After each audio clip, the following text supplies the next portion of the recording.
Hi guys, welcome back to the channel. With me wearing a tank top right now, I feel like you would never think just a couple of days ago it was intensely snowing and like slushy outside and gross. But we're gonna be making French bread. It is 5 ingredients. I'm gonna have another video coming out next week and I'm gonna explain a little bit about this French bread because there's a really deep story to this, but to get into it, we're gonna make French bread. It's gonna take an hour total, and that's literally it. All right, let's get into it. So I'm gonna start everything out in I almost call this a food processor. What is this? A KitchenAid mixer. You can do this by hand. The first time I ever made this recipe, and for the majority of my breads, I like to make them by hand because I feel like that's how you learn to work with dough the best. But for this, I'm gonna use my stand mixer. So first step is gonna be blooming the yeast. This is what the yeast looks like. I have another container like this with it. In my video, you guys will then understand why I have so much yeast. If some of you guys know, then you know. We're gonna add 1 tablespoon.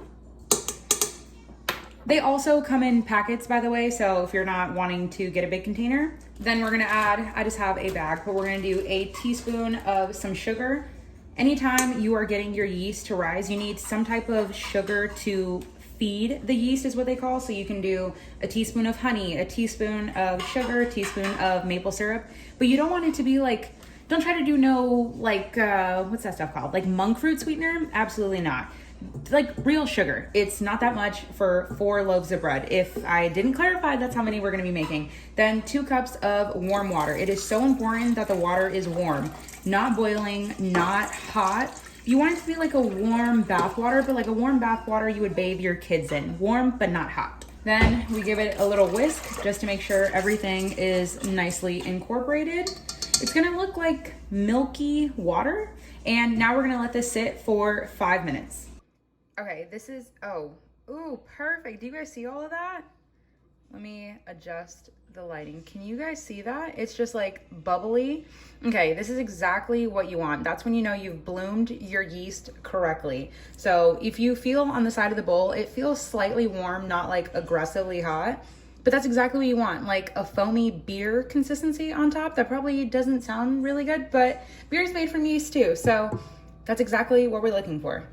So now to this, you can add any type of oil. I've used avocado oil, olive oil, vegetable, canola, whatever you have, use it. Even coconut oil works too, just make sure it's like liquidy. So about a tablespoon of some oil. This you don't have to be too precise with. Then we can add in our 5 cups of flour. This is gonna be our last ingredient. So with your flour, I'm gonna try to make it so you guys can see.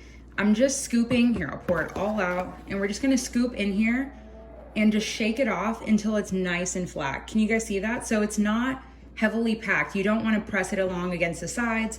I wouldn't say you have to be too precise with this, but you definitely don't want to just jam pack as much flour in there because then you're going to end up with the bread that's super dense and doughy. So during this process in my next video, as of today is Tuesday, I have made 165 loaves of bread.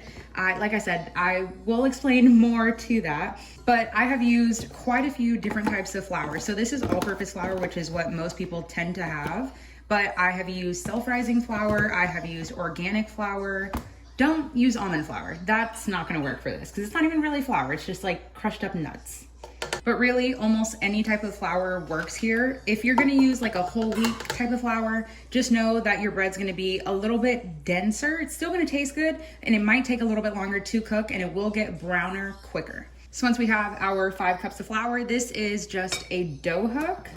So if you are not using a stand mixer, I would not use, if you're gonna use a handheld mixer, try to find a hook for a hand mixer that looks like this or something similar, even like just 2 prongs, because you don't want something that's gonna like beat it because you can't use like a whisk for this. It's gonna be kind of thick. So now we can just lock it in place and place it on a 1. And just let it go until it comes together. You're gonna see, I'm gonna try to just leave this in like a fast forward motion for you guys so you guys can actually see it coming together because it's gonna look like it's too dry. Like you're gonna see all of these little lumps and clumps in here and you're gonna be like, yeah, there's no way there's gonna be bread. And so if you were doing this by hand, it would probably take you, I'd say 3 to 4 minutes depending on your experience with bread. but it's really not that hard. I would take a silicone spatula. You guys know, if you guys have seen my essential kitchen items video, silicone scraper is good for everything, baking, cooking, even cleaning up, it works. So see, this is a stage where it looks really, really, really dry. So this is just a small silicone scraper that I have. It's going to, as it continues to like knead itself, it's going to pick up everything from the side. Okay, I do not recommend you guys to put your spatula in here. It like definitely says to not do that, just in case. It's gonna pick up the sides on its own, but just to make sure, I just like to go and scrape. Okay, so see, now we're getting a really good consistent dough. And don't be afraid to overwork it. This is not like, sometimes I'll tell you guys, okay, you don't want to be too aggressive with it. You don't want to touch it too much. This is where you want to let the dough hook do its job. Okay, came together. Now we can turn it off, unlock, and see how it just falls off. So, okay, from here, so it basically picked up every single thing from it. Now with a clean hand, see how I'm just pressing on it and it's not sticking to my hands. I can move it around, I can pick it up. Hands are clean, except for, I guess, this little piece. But hands are clean. It's tacky, but not sticky. Okay, so now when it comes down to kneading our bread, just the tiniest bit, I'm just gonna take it out of the mixer, plop it. You really don't need that much flour here, nor do you need to knead it super aggressively. I just like to make sure not intensely sticking. Then just roll it out into one big loaf like this. Now, this makes 4 decent sized loaves. If you wanted to bake this one completely, you could. You're just gonna have to make it really long and not as thick, not as wide. But I like to do it in 4s because it bakes a lot more evenly, because as you can see, the ends are a lot smaller than the middle. So this side will be like overcooked and this will be like just barely done. So once I get it into, I'd say a foot long loaf, like a Subway foot long, then try to squeeze it out from the middle just to make it more even. Then I like to cut it in half down the middle and in half, making 4s. And then I just like to put the other 3 on the side and work on one. So whatever shape it's already in, I just kind of like to press it down from there and then roll it into like a loaf form. They're gonna look like really big hot dog buns, but they cook out. So remember trying to make the middle as long, you know what? I take that back. Not a hot dog bun, like an Olive Garden breadstick. This looks like an underbaked Olive Garden breadstick. An underbaked Olive Garden breadstick. So, okay, that looks pretty good. Now we can do the same for the others.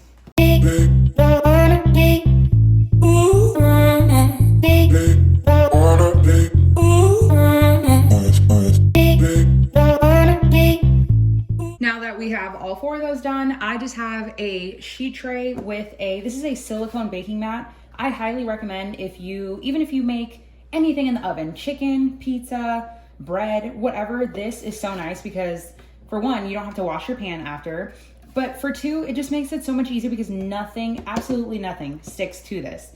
So I just like to take 1 loaf, and it doesn't matter whether it's seam side down, pretty side up, however you get it on there, it's going to work. Now you can see the middle ones always come out bigger than the end ones. I have no idea why.